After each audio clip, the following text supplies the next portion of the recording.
राष्ट्रीय ओबीसी मोर्चा प्रदेश कार्यालय में संगठन के 32वें स्थापना दिवस पर प्रदेश अध्यक्ष राजेश कुमार गुप्ता व पदाधिकारियों के संयुक्त रूप से केक काटकर स्थापना दिवस मनाया। इस मौके पर प्रदेश अध्यक्ष राजेश कुमार गुप्ता ने कहा कि राष्ट्रीय ओबीसी मोर्चा 32 साल पहले 1990 में मंडल कमीशन की रिपोर्ट को लागू करने की लड़ाई राष्ट्रीय अध्यक्ष नितिन चौधरी के नेतृत्व में लड़ी थी।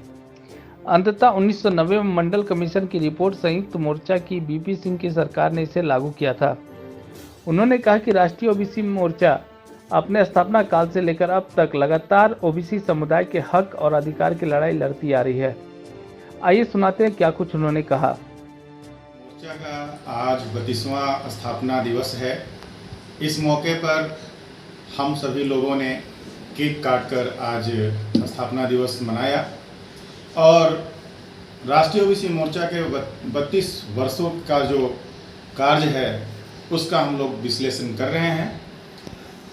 मंडल कमीशन को लागू करवाने में राष्ट्रीय ओबीसी मोर्चा का अहम रोल रहा है, जिसमें राष्ट्रीय अध्यक्ष माननीय नितिन चौधरी जी के नेतृत्व में ये आंदोलन जबरदस्त हुआ था, जिसका परिणाम हुआ कि इस देश में 27% पिछड़ों को आरक्षण मिला है। इसके बाद भी लगातार राष्ट्रीय ओबीसी मोर्चा नीट में ओबीसी का आरक्षण, पंचायत चुनाव में आरक्षण सहित सभी क्षेत्रों में जो हक चाहिए उसकी लड़ाई राष्ट्रीय ओबीसी मोर्चा लड़ रहा है। और झारखंड में आज हम लोग संकल्प लेते हैं कि सरकार जो ओबीसी का आरक्षण देने का, बढ़ाने का जो वादा किया था, 2 साल से अधिक हो गए हैं, सरकार के कानों में जू नहीं रेंग रही है। आज हम लोग संकल्प लेते हैं कि सरकार 1 महीने के अंदर अगर आरक्षण लागू करने का या लागू नहीं करती है तो राष्ट्रीय ओबीसी मोर्चा पूरे राज्य में बड़े आंदोलन करने के लिए बाध्य होगा, अर्थात बड़ा आंदोलन करेगा। क्योंकि इस राज्य में राज अलग होने के बाद जो उनको हक अधिकार में बढ़ोतरी होनी चाहिए थी, इस राज्य के 50% आबादी वाले समुदाय का अधिकार बढ़ने के अलावा घटाने का काम किया गया है।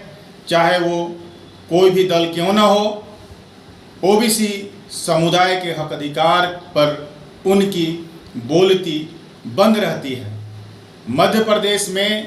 मध्य प्रदेश की सरकार ने वहाँ पर ओबीसी का आरक्षण में, पंचायत चुनाव में ओबीसी आरक्षण को लेकर सुप्रीम कोर्ट में अपनी याचिका दायर करके और ट्रिपल टेस्ट की कार्रवाई को पूरा करके वहाँ पे आरक्षण के बाद मिलने जा रहा है।